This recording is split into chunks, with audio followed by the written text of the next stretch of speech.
Boljševici u Rusiji pobiše sve neistomišljenike, čak i carsku porodicu, žene, decu, nerođenu decu. Rus Rusa. I to je po vama humano ubijanje. To ludilo vi nazivate revolucijom. I tu revoluciju, to ludilo vi sada uz pomoć ovog Hrvata hoćete da prebacite u moju zemlju, mom narodu. A narod se ništa ne pita. Idete po selima, brlatite mlađe ljude koji su spremniji da odu u neku avanturu nego da čuvaju stoku, razumeš? Da ne slušaju očeve.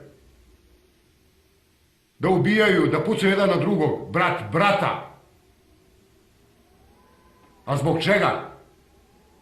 Samo da bi jedan čovjek došao na vlast.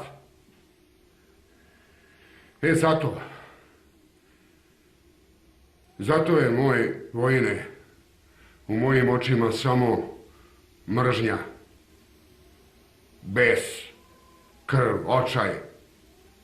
Sve ostalo je praznina.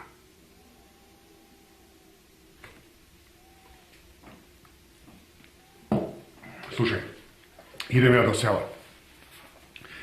Vraćam se do Svanuća, ti ostani ovde, a ja idem da vidim šta kažu moji.